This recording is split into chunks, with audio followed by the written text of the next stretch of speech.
We haven't been in the greatest of form and we've slipped down the table slightly, but we're still in the race for a top 6 place and we didn't lose any of our top players in the January transfer window. So it's not all bad, although we've got a couple of tough games in today's episode.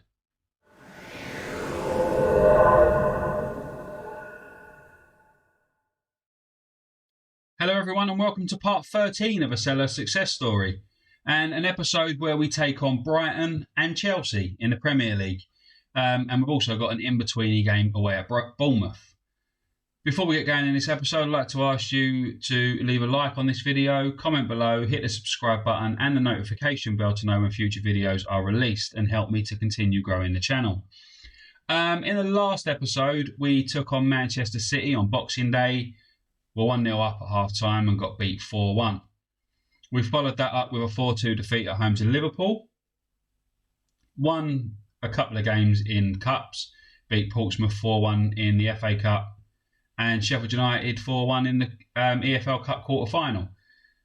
And then stupid scheduling, really. I don't know why the fixture list. It's like it'd done it before, where we went back and played Red Star and Arsenal on the Thursday and Saturday.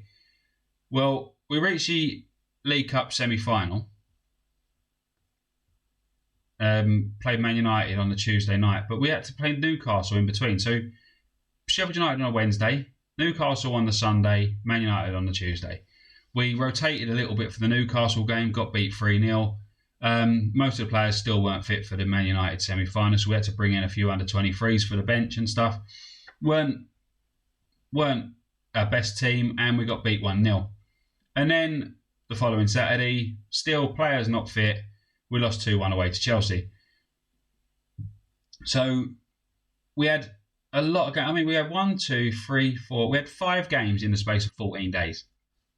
It's a lot. If we had that on as well, so that was 3 days later, so 17 days. We had 6 games in 17 days. 7 games in 20 days. It's ridiculous scheduling, to be honest. Ridiculous scheduling. And we paid the price for it with some poor league performances and getting knocked out of the League Cup semi-final. We did manage to pick up a win over Norwich. Then we drew with Everton. And we've just knocked Leicester out of the FA Cup in the FA Cup fourth round on penalties. Transfer-wise, the January transfer window is obviously gone. Joel Ward went to Feyenoord. David Omalabu went to Wickham. Aidan Steele went to Coleraine. And then we've had a few players go out on loan. The incomings, we brought in Sivert Mansverk from Mulder for $2.5 million, could raise to $3 million. And his value is between 25 and 36 million pounds. He's, like I said, he's coming from Mulder. 7.83 the season before last, 7.58 last season, or this season, sorry, before coming to us. His profile, he's a ball-winning midfielder, but he can play in attacking midfield, defensive midfield, or the centre of defence. 4.5-star potential ability, better than what we've got. 20 years old, already 8 caps and 3 goals for the Norwegian senior side. So he's looking like he's going to be a very good player. He's only got a 6.67 from 3 appearances in the league for us and a 6.9 in the cup. But I think he's going to be a really good player given time. And Benjamin Sesko from Red Bull Salzburg, £23.5 million. 19-year-old wonder kid who agreed a contract to be a squad player despite the fact that he's got good potential and he's a solid player now. 2 goals in 2 Premier League games for us at a 7.35, and he scored in the FA Cup at an 8.2. So in 3 games for us, 3 starts, he scored 3 goals and he's got a 7.63 rating. So he's looking every bit the signing that I thought he was going to be. Odson Edouard was out for quite a while with injury.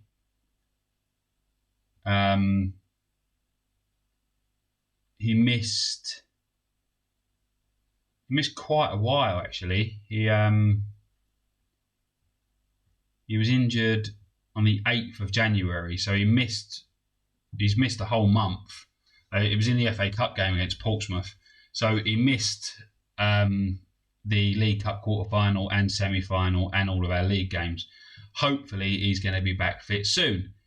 But that's going to wrap up our roundup, and now we can go and play Brighton and hopefully get this episode off to a start with 3 points. Right, the teams to take on Brighton is Livakovic in goal, Agu, Anderson, Renan, Mitchell, Mansverk and Braganza in the midfield, Elise on the right, Klozek on the left, Petkovic behind Sesko in attack. We did change our formation a little bit. We had, before the Norwich game, I got the message to say, you know, when you get that thing about Peter Reynolds is not flexible or he won't change from his tactical thing. Basically, the game's way of telling you need to change your tactics or you're not going to win a game for a while. So we changed them for the Norwich game. We got a win. Then we got the draw against Everton. But I wanted to go back to playing 2 up front for the FA Cup game against Leicester, so I did. And we got a 2-2 draw and then 1 on penalties. So I'm going to stick with the 4-2-4 to start with in this episode. It may change in this game, not this episode. It may change, but we'll see how it goes. Home game against our biggest rivals. So the players shouldn't need any kick up the backside, really. And they haven't really responded to anything anyway.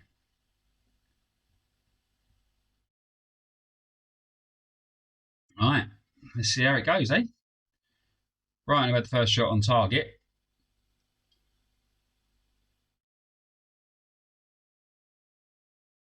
Yeah, like I said, I changed the formation. I went to a 4-2-3-1, so I put Ebery Esse as the attacking midfielder behind Sesko for the Norwich game and the Everton game. We didn't score against Everton, so that's one of the reasons why I changed it back. We were playing well under the 4-2 with a 4-2-4.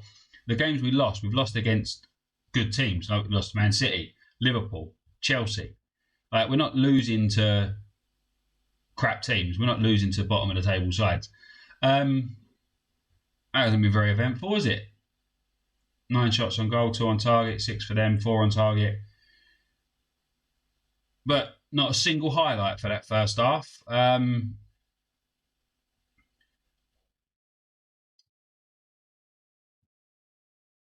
Maybe it'll be a bit more exciting for the second. I don't know. I hope it's a little bit more exciting for the second half, because otherwise it's going to make a little bit of a poor section of the video, I suppose.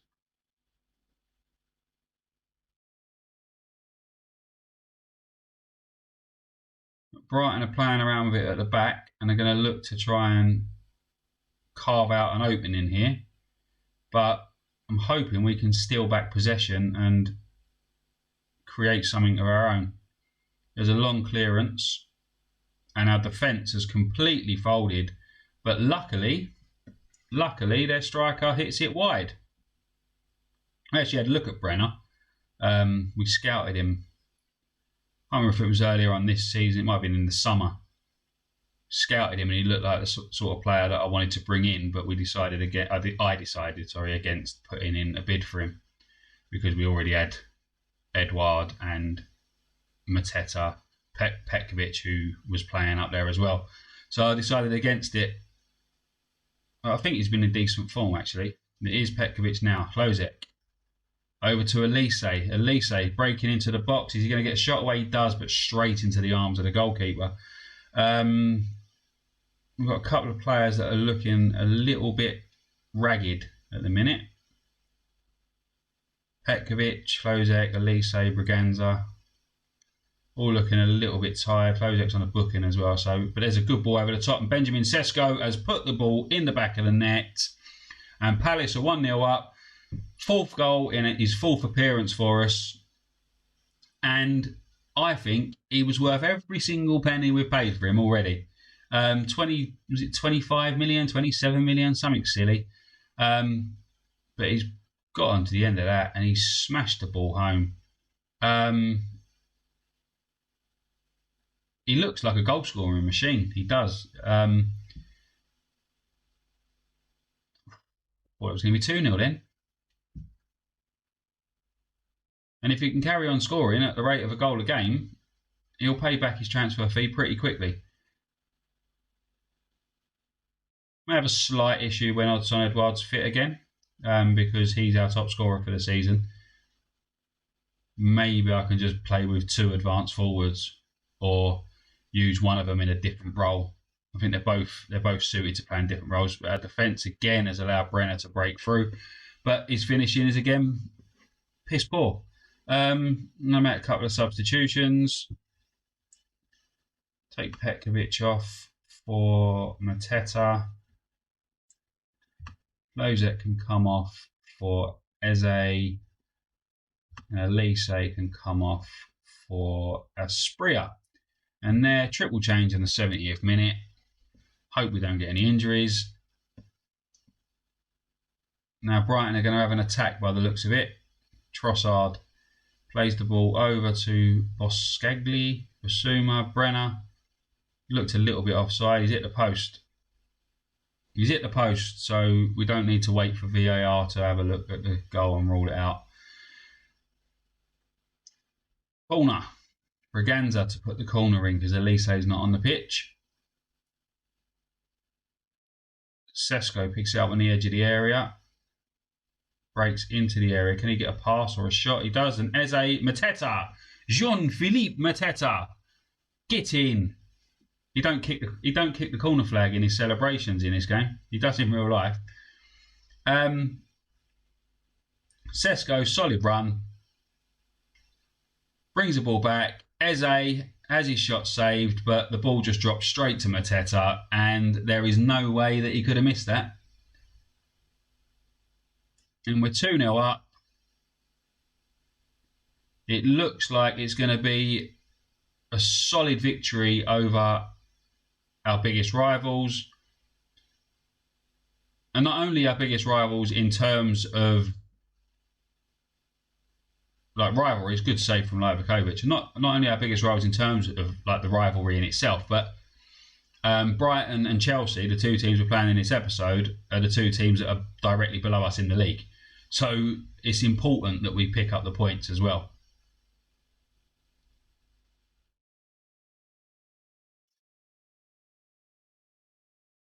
And as we reach the 90 minutes, we're not really in danger. Oh, hang on. I say we're not really in danger, but the ball's just been given away, and Richards has put the ball in the back of the net.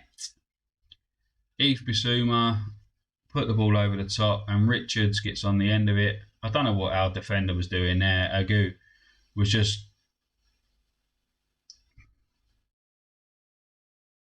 a bit of a dodgy one, that, isn't it? No VAR. Let's just have a look at this for the tight offside. I don't know. I think that changed a little bit.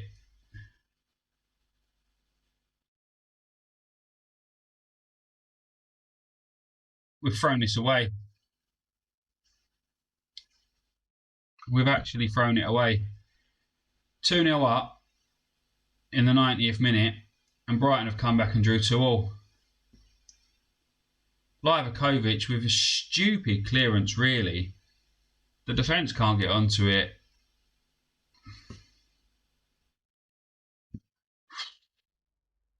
And I've said it before and I'll say it again.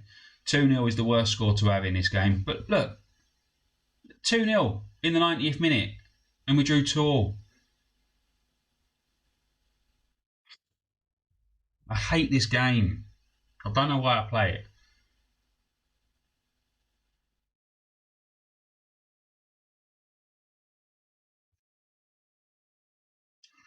It's just stupid. 2-0 up in the 90th minute. Right, I'm going to go and play Bournemouth off camera and come back for the Chelsea game. But that's pissed me right off, that has. Right, we beat Bournemouth 2-1 in the in-betweeny game. We nearly threw away a 2-0 lead again. They had a goal disallowed and they had a couple of chances that they probably should have done better with, but we held out for a 2-1 victory. We've drawn Djurgårdens of Sweden in the Europa Conference League knockout round 2, second knockout round. I'll show you that after this game.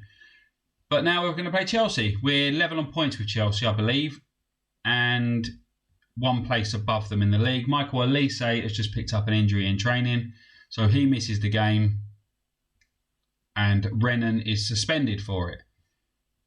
Odson Edouard's back on the bench. He's only passed fitness test, recommended to build up match sharpness for maximum 45 minutes. So I may bring him on at some point in this game, depending on how it goes. I brought Grilic back in for the Bournemouth game because that Manswerk hasn't looked very good to start with, and Grilic played quite well, so he's keeping his place. So it's Livakovic in goal, Agu, Anderson, Gehi, Mitchell, Grilic, Braganza, Asprilla, Hlozek, Mateta, and Sesko. Sesko and Mateta both scored the goals against Bournemouth, by the way.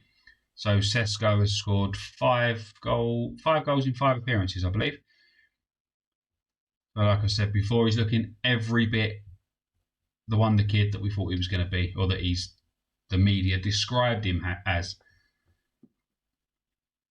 We lost last time out against Chelsea away. But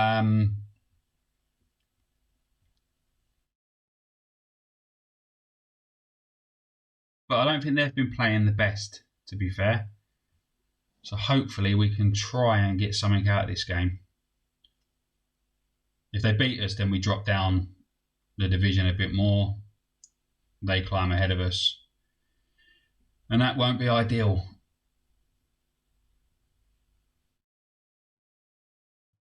But it's Chelsea, so they're a good side. They are a good side. There's Mitchell, Hlozek. Tried to get a cross in on the turn, but doesn't. Gehi, back to Braganza.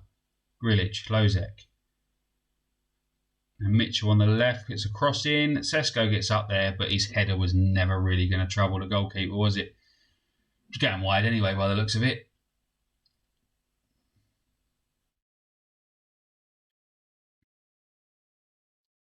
Chelsea play out from the back, and they're going to look to try and make something of it, but Agu manages to win back possession. The Asprilla over the top. Mateta just couldn't get past the defence, but Hlozek does, and poor finish from Adam Hlozek. Mateta just couldn't quite get the ball down and run ahead of the defence, but Hlozek was clear.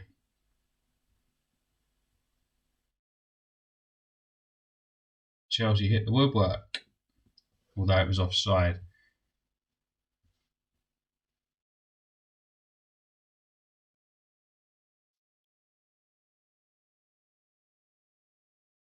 It's Grilic to Sesko. Sesko over the top for Mateta. Mateta just seems to be lacking that yard of pace that he needs to beat the last man. He plays it in, Asprilla. Back to Agu. Grilic. I don't know why Asprilla didn't turn and have a shot then.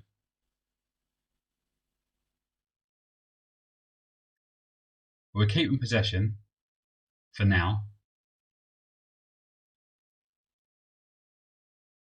Mitchell, Hlozek through again and again. Again, wrong decision really. Poor finish. Probably should have passed it. I want to do that so I can see what they're doing. Probably should have passed it back rather than go for goal himself. Hlozek, Mateta. It's a close one. There's been a lot of highlights in these early stages, and we seem to be on the attack constantly, but we haven't been able to take our chances, and you need to against a team like Chelsea.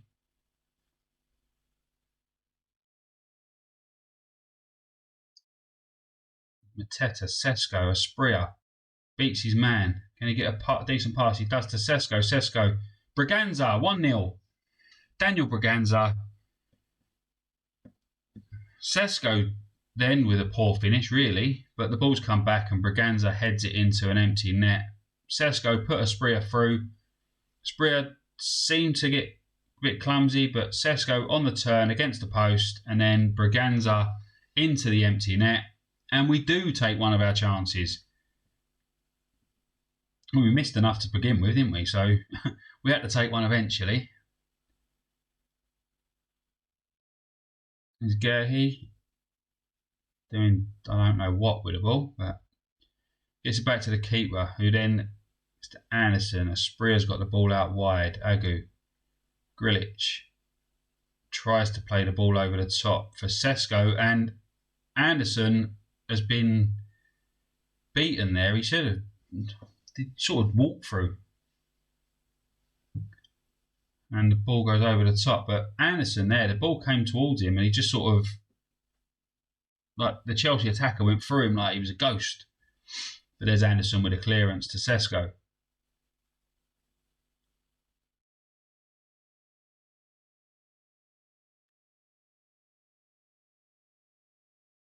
And again, we're playing that calm passing game. It's worrying at times because it looks like you're going to lose possession constantly. There's Hlozek, Sesko, and 2-0. Benjamin Sesko, 6th goal in his 6th appearance for us. Goal a game. The only game he didn't score in was against Everton, the 0-0 draw. But he had scored 2 in the game before that on his debut. So he scored a goal a game. Great header. And he's good in every single department. He's good in the air, he's strong, he's quick. He's good with his feet, he's good with his head. The boy's a brilliant signing.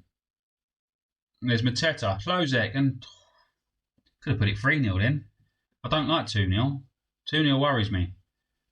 Because the amount of times that we've thrown it away. And there you go, there's 2-1.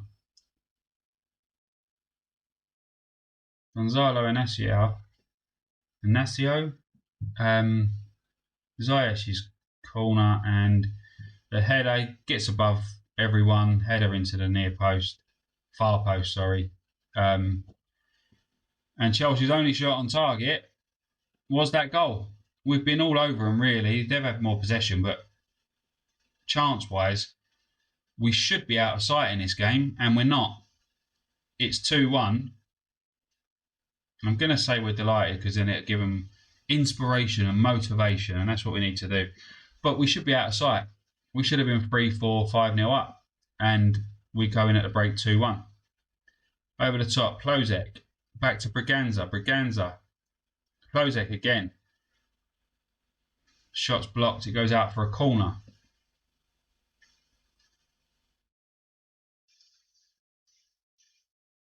Braganza's corner in. Sesko, Mark Gerhi. 3-1.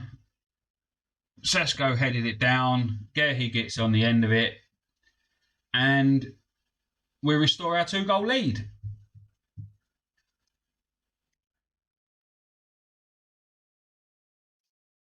Their keeper should have done better, really, but he didn't. And we're 3-1 up. Although Chelsea got a free kick on the edge of the area. Christensen, Ziyech. And Thiago Silva, first goal of the season, and it's 3-2. It's definitely a lively game, this one, isn't it? It's Christensen to Ziyech, back to Ziyech. Ziyech, I don't know what Asprilla was doing. Stay on your feet. Stay on your feet, whack the ball. Don't, like, he slid along, and it was Asprilla who put the ball into Silva's path. And a lively start to the second half. We've reached the 65th minute and we've still only got a goal advantage here. And that could be wiped out any second. Because Chelsea are on the attack here. Mount, Gabby. There's a long ball over the top. Ben Chilwell gets on the end of it. And there you go, 3-0. Again, that 2-goal advantage that we had has been eaten away. I'm going to have to do a little bit of research into how many times a 2-goal lead is turned around in real life, because it happens every bloody time in Football Manager.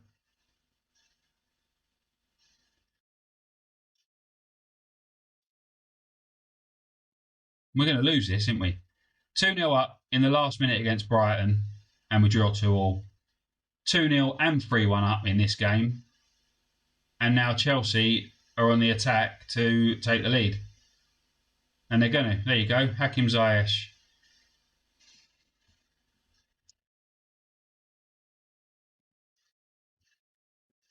I'm going to demand more from the team.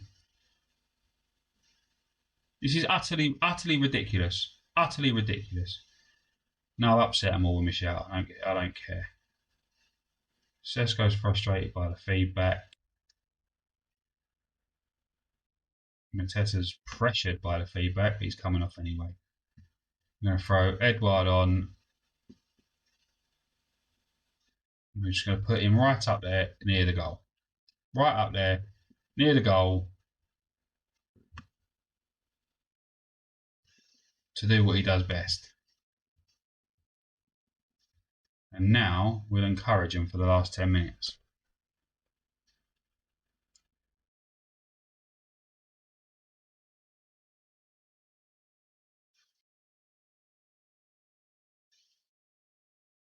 The sprint. What's he doing?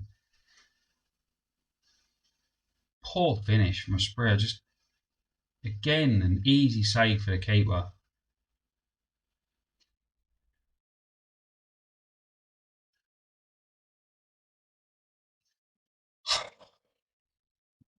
Well, I don't know what to say after that. I really don't.